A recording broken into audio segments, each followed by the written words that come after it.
बारिश के छींटे आहिस्ता आहिस्ता छत से टपक रहे थे।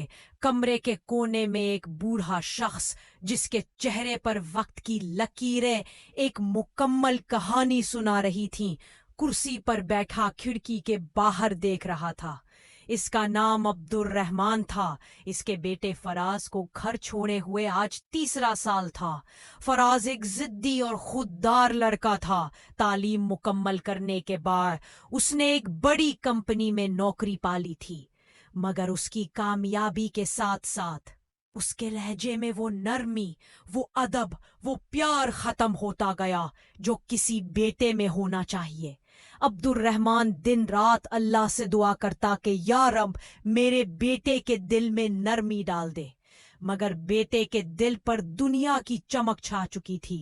अब्दुल रहमान को आज भी वो दिन याद था जब फराज ने पहली बार उस पर आवाज बुलंद की थी, अब्बू आपको कुछ नहीं आता, आपकी पुरानी सोच है, अब जमाना बदल गया है। बूढ़ा बाप खामोश हो गया था। उसने सिर्फ इतना कहा था, बेटा जमाना बदल जाए लेकिन वालिदैन का मकाम कभी नहीं बदलता।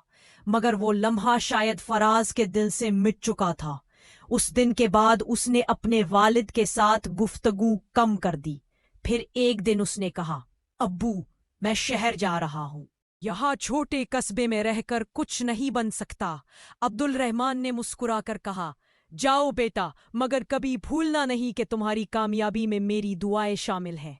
फराज चला गया, साथ ले गया अपनी जवानी, अपनी आवाज, अपने बाप के दिल का सुकून। घर अब वीरान हो चुका था।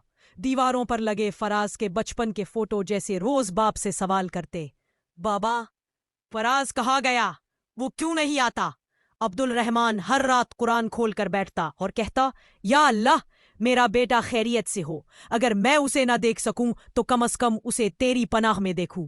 उसके पास एक पुराना बक्सा था जिसमें उसने फराज की बचपन की चीजें संभाल रखी थी। उसका पहला स्कूल कार्ड, वो लकड़ी की गाड़ी और वो नन्ही सी तस्वीर जिस पर फराज ने अपने नन्हे हाथों से लिखा था, बाबा मेरे हीरो है। अब्दुल रहमान जब वो कागज देखता तो उसकी आंखों से आंसू बहने लगते। शहर में फराज अपनी मसरूफ जिंदगी में खो गया था। आलीशान फ्लैट, चमकती गाड़ियां, दोस्तों की महफिलें। मगर अजीब बात यह थी कि वो सब होने के बावजूद तन्हा था। कभी कभी रात को जब वो अपनी बालकनी में बैठता तो माजी की यादें उसे घेर लेती। उसे याद आता जब उसका बाप रात देर तक उसके इम्तिहान के लिए जागता रहता था। जब वो बीमार होता तो बाप उसके सर पर हाथ रख कर कहता, बेटा बस ठीक हो जाओ, मेरा दिल नहीं लगता तुम्हारे बगैर। फराज के दिल में एक चभन सी महसूस होती, मगर फिर वो मोबाइल उठाकर सोशल मीडिया स्क्रॉल करने लगता ताकि दिल बहल जाए। एक दिन ऑफिस में बैठे बैठे उसे कुरियर आया। उसने लिफाफा खोला। अंदर एक पुराना खत था जिस पर उसके बाप की लिखी हुई पुरानी उर्दू झलक रही थी। मेरे प्यारे बेटे फराज, तुम्हें गए हुए 3 साल हो गए। मैं तुम्हें रोज याद करता हूं। जब तुम छोटे थे तो तुम कहते थे कि मैं बड़ा होकर आपको एक बड़ी गाड़ी दूंगा, मगर बेटा मुझे अब गाड़ी नहीं चाहिए, मुझे सिर्फ तुम्हारा दीदार चाहिए। मेरी आंखें कमजोर हो गई हैं, मगर तुम्हारा इंतजार अब भी जवान है। अल्लाह करे तुम खुश रहो। तुम्हारा बूढ़ा बाप अब्दुल रहमान। खत खत्म होते ही फराज की आंखों से आंसू बहने लगे। उसने फौरन फोन उठाया और घर का नंबर डायल किया, लेकिन दूसरी तरफ से खामोशी थी। नंबर बंद था। फराज बेचैन हो गया। उसने छुट्टी ली, गाड़ी निकाली और सीधा उस कस्बे की तरफ निकल गया जहां उसका बचपन गुजरा था। शाम के वक्त वो उस दरवाजे के सामने खड़ा था जिस पर कभी उसके नाम की तख्ती लगी होती थी, अब्दुल रहमान एंड सन्स। अब तख्ती पर मट्टी जमी थी। दरवाजा आधा टूट चुका था। वो अंदर दाखिल हुआ तो कमरा खामोश था। एक तरफ कुर्सी पर कुरान खुला रखा था, साथ में एक पुराना चश्मा और टेबल पर वही बक्सा। फराज ने धड़कते दिल से बक्सा खोला। अंदर वही चीजें थी, स्कूल कार्ड, तस्वीर और उसके बाप का दूसरा खत। उसने कांपते हाथों से वो खत पढ़ा। बेटा अगर कभी तुम वापस आओ और मैं न रहूं तो रोना नहीं। मैंने अपनी जिंदगी तुम्हें दुआओं में दे दी है। مجھے خوشی ہے کہ میرا بیٹا بڑا آدمی بن گیا، مگر یاد رکھنا، بڑا وہ نہیں ہوتا جو اونچا اڑ جائے، بڑا وہ ہوتا ہے جو جڑوں سے جڑا رہے۔ اگر تم یہ پڑھ رہے ہو تو شاید میں دنیا سے جا چکا ہوں، مگر میرا پیار ہمیشہ تمہارے ساتھ رہے گا۔ فراز کے ہاتھ کانپنے لگے، آنکھوں سے آنسوؤں کی جھڑی لگ گئی۔ اس نے ارد گرد دیکھا، ہر چیز خاموش تھی۔